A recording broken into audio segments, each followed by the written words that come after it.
Монголын жижиг дунд үйлдвэрлэл үйлчилгээний холбооны 7 хоногийн тойм мэдээллийг хүргэж байна.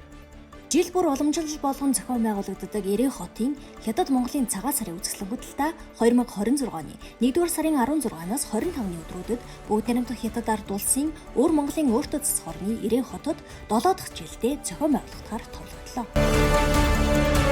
Монголын жижиг дунд үйлдвэрлэл үйлчилгээний холбооны үйлдвэрлэл эрхлэгч баялаг бүтээгчид дараагийн 10 жилийн чинээлэг дундаж давхрахтай Монголын төлөө урандор нэгдэж 10 жилийн зорилго төлөвлөгөөгөө боловсрууллаа.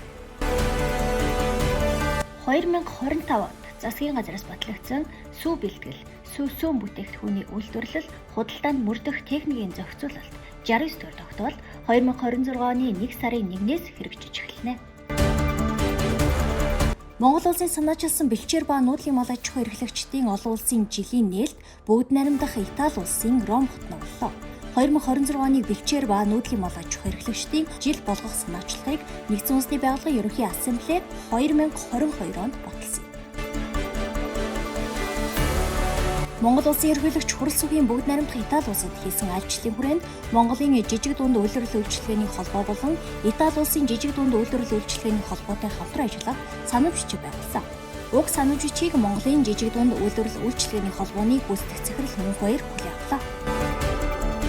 Монголын хоол үйлдвэрлэл үйлчилгээний салбарт үндэсний хэмжээнд анх удаа зохион байгуулж буй салбарын оны шилдэгүүдийг тодруулах Mongolian Restaurants Association Awards 2025 шалгаруулалтын шагнал гартуулах ёслолын арга хэмжээ боллоо.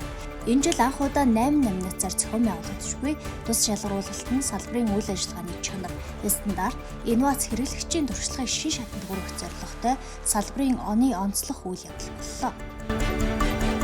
Монголын жижиг дунд үйлдвэрлэл үйлчилгээний холбооны зурагчин Ажижав жижиг дунд үйлдвэрлэл үйлчилгээний холбоонд 10 гаруй жил үр бүтээлтэй ажиллаж байна. Баялаг бүтээгч үндэсний жижиг дунд үйлдвэрлэгч та бүхнийг баялаг бүтээгч шинэ жилийн цэнгүүн 2026-д урьж байна.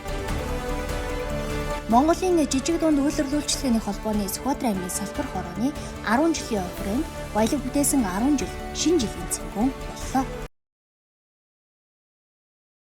Хүнсний хангамж аюулгүй байдал үндэсний хөдөлгөөн улсын хурлын 2022 оны хүнсний хангамж аюулгүй байдлыг хангах талаар авах зарим арга хэмжээний тухай 36 дугаар тогтоолын хэрэгжилтийн үр дүнг нийтэд танилцуулж үндэсний үйлдвэрлэгчид бүтээгдэхүүнийхээ үзэсгэлэн гаргалаа.